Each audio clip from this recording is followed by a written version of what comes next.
Delight IAS पर आप सभी का एक बार फिर से बहुत बहुत स्वागत है। तो यूपीएससी में तकनीकी प्रॉब्लम्स जो हैं वो देखने को मिल रही हैं। आप लोग बहुत अच्छे से जानते हैं कि ईपीएफओ के एडमिट कार्ड को लेकर इशू लगातार बना हुआ है। अभी भी बहुत से ऐसे छात्र हैं जिनका एडमिट कार्ड डाउनलोड नहीं हो पा रहा है। ऐसा नहीं है कि किसी भी व्यक्ति का नहीं हो रहा है, कई बच्चों का एडमिट कार्ड डाउनलोड हो भी गया है, लेकिन कईयों के एडमिट कार्ड डाउनलोड होने में दिक्कत है। इसके अलावा और भी कई सारी तकनीकी प्रॉब्लम्स जो हैं इस बार यूपीएससी में देखने को मिल रही हैं। पिछले 2-3 साल का ये होलिस्टिक जो है गेम है, जिसके माध्यम से आप समझ सकते हो, कुछ फैक्ट्स को जानने की भी कोशिश करेंगे और 2026 के प्रीलिम्स एग्जामिनेशन को लेकर क्या यही सब समस्याएं आप लोगों को फेस करनी पड़ेंगी, इन सारी चीजों को लेकर हम लोग थोड़ा अच्छे से बात करेंगे। सबसे पहली चीज तो जो लेटेस्ट एग्जाम्पल है वो ईपीएफओ के एग्जामिनेशन का है। आप लोग बहुत अच्छे से जानते हैं कि संडे को इस एग्जाम को होना है। सबसे पहली दिक्कत जो इस एग्जाम को लेकर आई है वो ये है कि एग्जाम बिल्कुल करीब आ गया है, 4 दिन 5 दिन बचे हैं और अभी तक बच्चों का एडमिट कार्ड जो है डाउनलोड नहीं हो पा रहा है। एक तो इशू यही हुआ कि 10 दिन पहले एटलीस्ट या 20 दिन पहले जो है एडमिट कार्ड को लेकर चीजें आ जानी चाहिए थी, लेकिन यूपीएससी इसमें भी डिले हुआ है। इसके पीछे भी शायद तकनीकी प्रॉब्लम ही बताई जा रही है। और आने के बाद जब एडमिट कार्ड का लिंक मिल गया उसके बाद जो है बच्चों को केवाईसी कराने के लिए कहा जा रहा है, आधार कार्ड को अपडेट कराने की बातें हो रही हैं इस तरीके से। और किसी का एडमिट कार्ड डाउनलोड हो गया है तो उसके अंदर लोकेशन का पता नहीं है, रोल नंबर का डिस्कशन नहीं है, ये सारी चीजें कहीं ना कहीं पे वहां पर देखने को मिल रही हैं।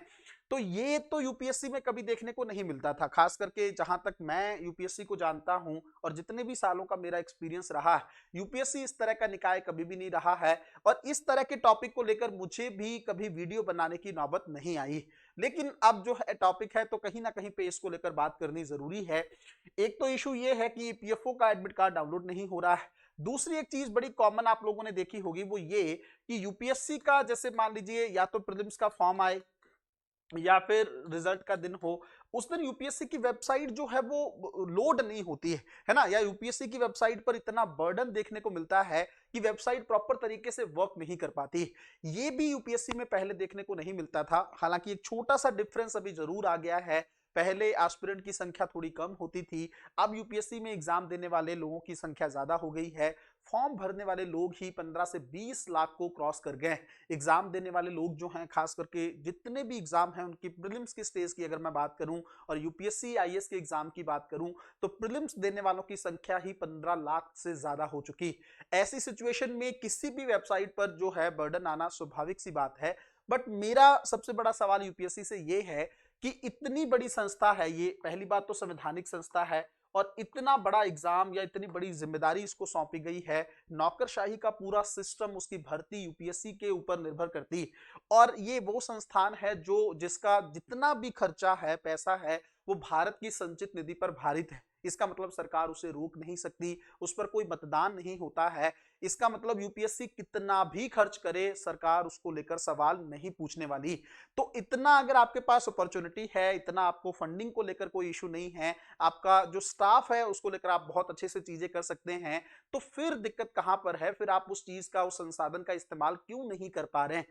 आप कहेंगे सर इससे प्रॉब्लम क्या है? देखो, सबसे बड़ा इशू तो यही है कि बच्चे डिमोरलाइज हो जाते हैं, है ना। सबसे बड़ी चीज तो यही है, आप लोग एस्पिरेंट हो, आप लोगों को पता है इन सब चीजों में तो इरिटेशन नहीं होना चाहिए। एक बेहतरीन वेबसाइट होनी चाहिए, आप जाओ तुरंत जो है अपना कोई डॉक्यूमेंट आपको अपलोड करना है वो हो जाए, आपको ओटीआर वगैरह फिल करना है वो हो जाए, आपका डाउनलोड करना है एडमिट कार्ड वगैरह कुछ भी, कोई फॉर्म भरना है, इन सारी चीजों को लेकर आपको इरिटेशन नहीं होना चाहिए।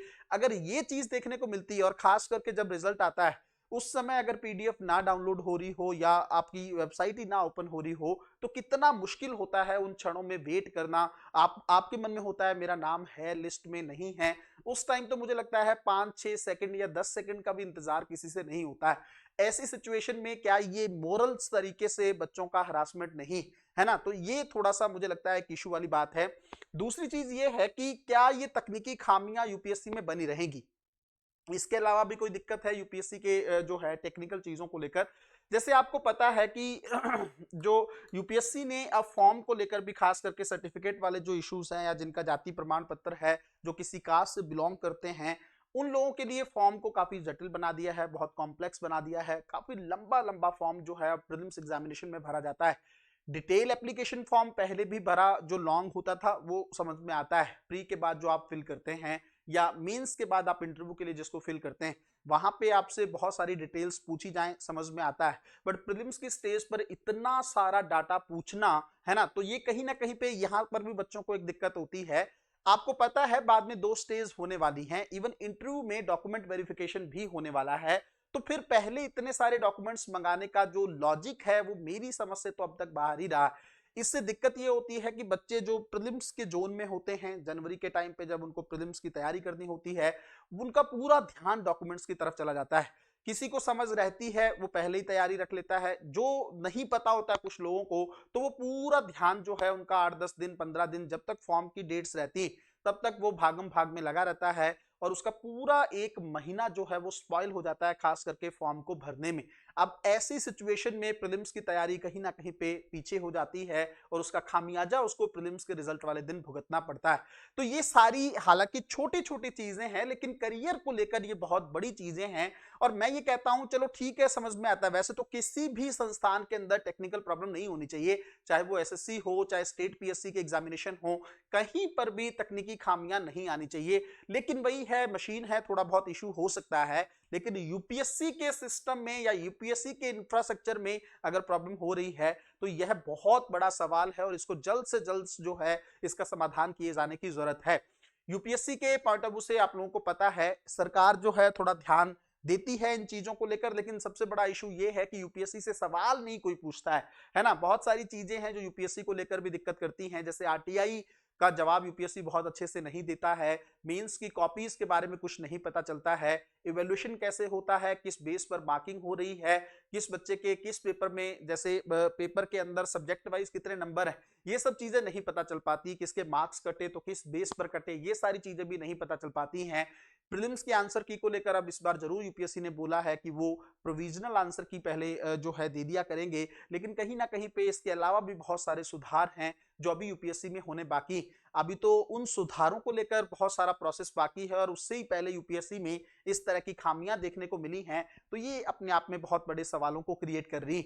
मेरा इशू सिर्फ इतना है, मैं आपको कई बार ये बातें बोल चुका हूं कि देखो कंपटीशन का मुश्किल होना बुरी बात नहीं है, कंपटीशन मुश्किल हो, पेपर बहुत डिफिकल्ट हो तब भी कोई प्रॉब्लम नहीं, बट बच्चे को इन सब चीजों के चलते इशू नहीं होना चाहिए। कौन कौन सी चीजें हैं, जैसे अगर आपको अगर उसको फॉर्म भरने में दिक्कत आ रही है तो बहुत बुरी बात है ना, उसको पता ही नहीं चल रहा है कहां पे दिक्कत हो रही है कहां पे नहीं दिक्कत हो रही है, इन सब चीजों के साथ हरासमेंट नहीं होना चाहिए। क्वेश्चन जो है प्रीलिम्स एग्जामिनेशन में गलत फ्रेम नहीं होने चाहिए, उनका आंसर जो है आंसर की में गलत नहीं आना चाहिए, है ना।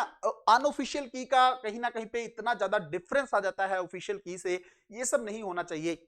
इवन क्वेश्चन के अंदर आप देखेंगे सब्जेक्टिविटी बहुत ज्यादा देखने को मिलती है, ये सारी चीजें नहीं होनी चाहिए, इससे बच्चा इरिटेट हो जाता है। कई कई सालों की मेहनत होती है और उसके बावजूद ये सब फेस करना पड़े, तो मेरे हिसाब से यूपीएससी को जल्द से जल्द इसका समाधान किए जाने की जरूरत है।